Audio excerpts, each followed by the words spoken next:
So one part of the Jews have been inhabited in the land of you can say Palestinian and Jerusalem around where from they were once expelled, and they came over there after 2000 years.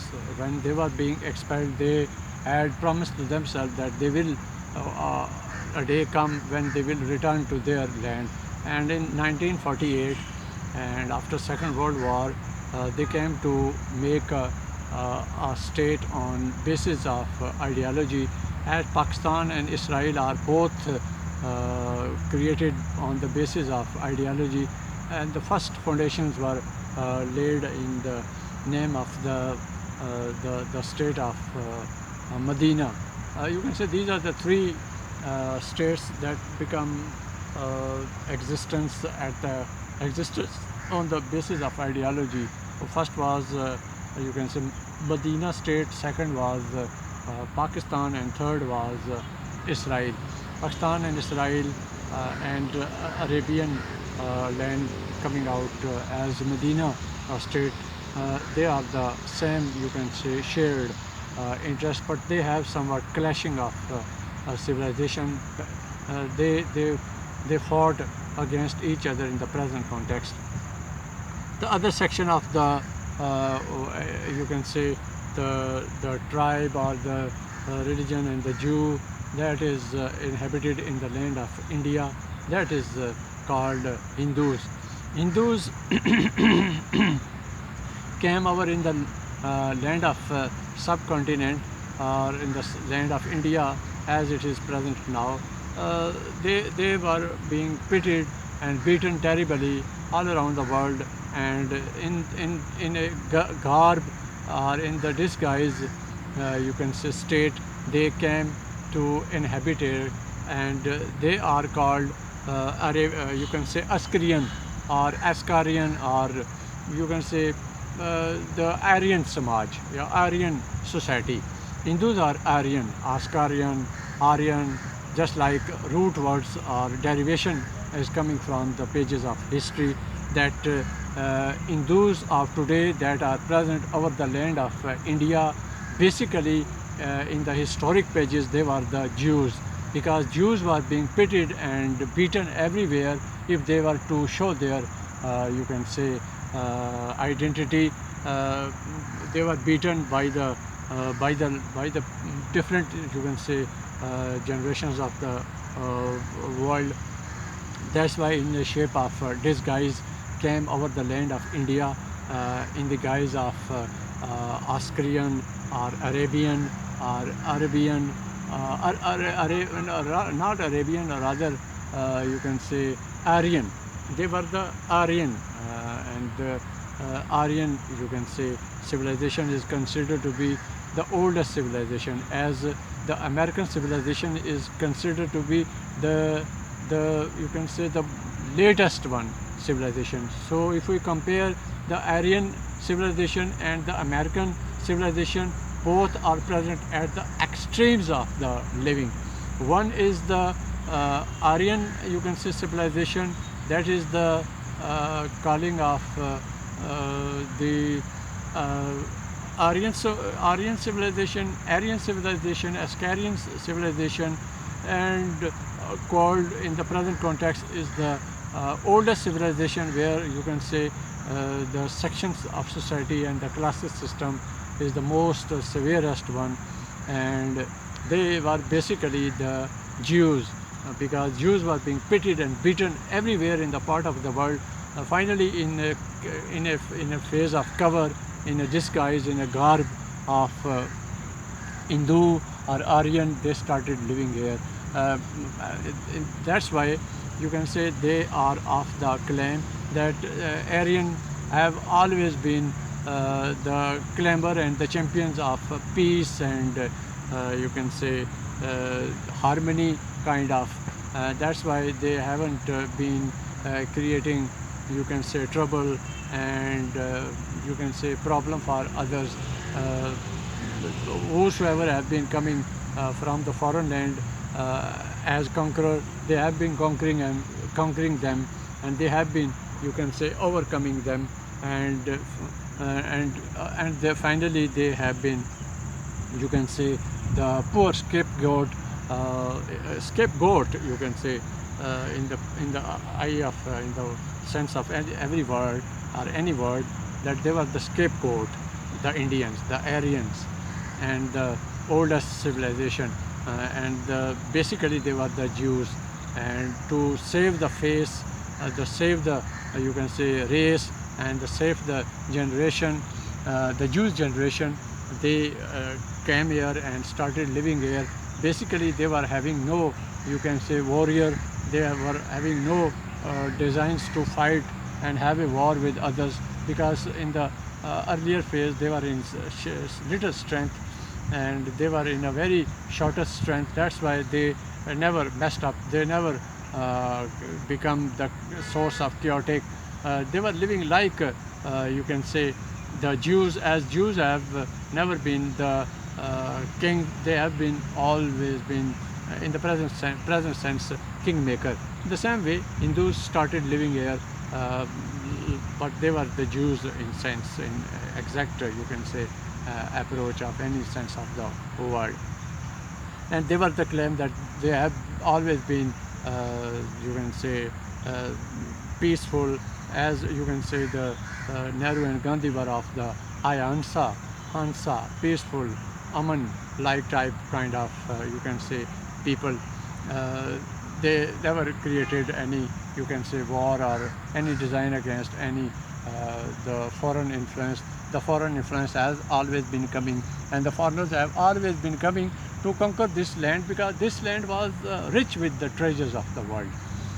This was called the most richest part of the world, and it's called to be a gold sparrow, Sone ki chidiya, that was called this one subcontinent. That's why the eyes of the world conquerors have always been fixed on this land, and they have been coming on, and they have been conquering on, they have been occupying on, and they have been, you can say, claiming on, and they have been, you can say, traveling on, and conquering on, and living on. And then their time came when, you can say, Zainuddin Babur from Afghanistan came and conquered this land and made it capital, Delhi, and onward started first time in the history of the conqueror that he made the land local one and started governing the country.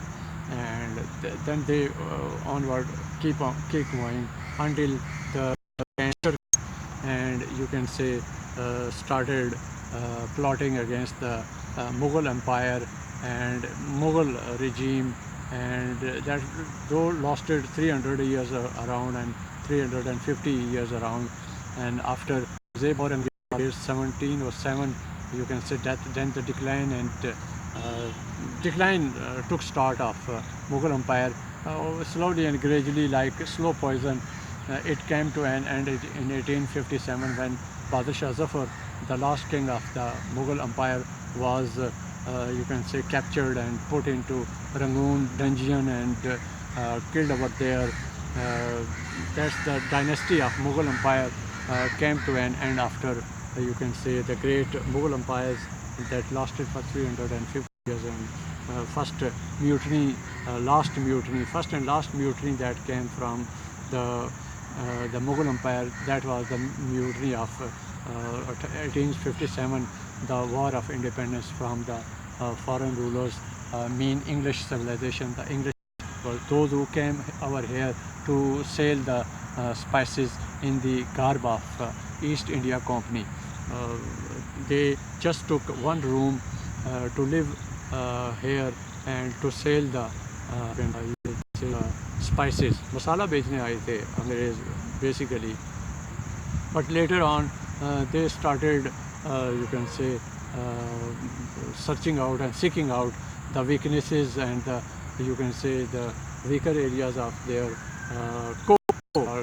contemporary conqueror, like Holland was also here, French was also here, Portuguese were also here, and some of others were also here, but they have been defeated and they have been countered and they have been and overtaken. And finally, you can say English started combating with Mughal empires, and then a time came when you can say they started living here and giving here the governorship and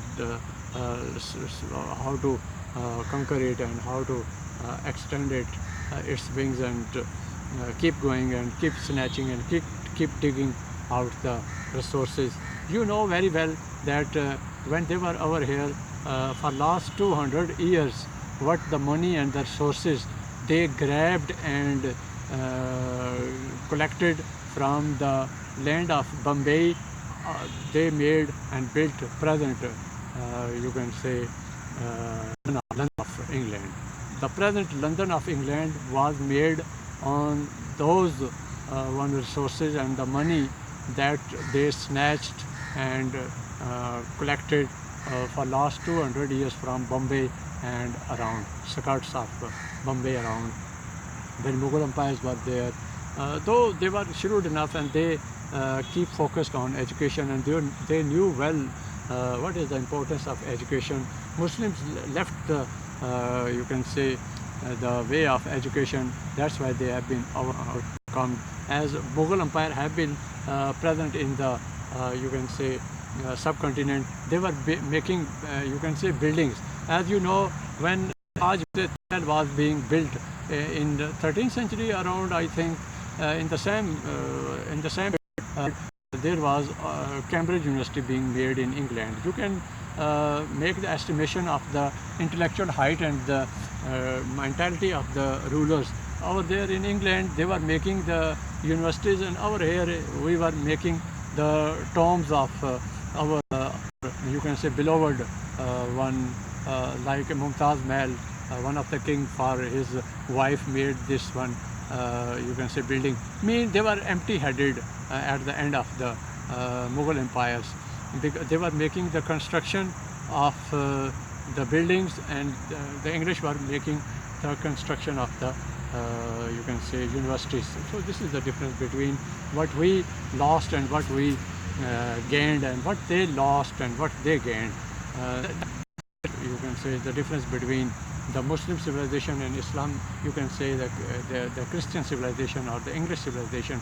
English civilization, we could say the Christian civilization, because when English, England came into existence just after 100 years around in the 7th century, from the Rome, from Italia, one of the leading preacher went there and started preaching Christianity, and this way Christianity started getting root in England. And from 7th century to the 17th century, around 1,000 years, Christianity got roots there.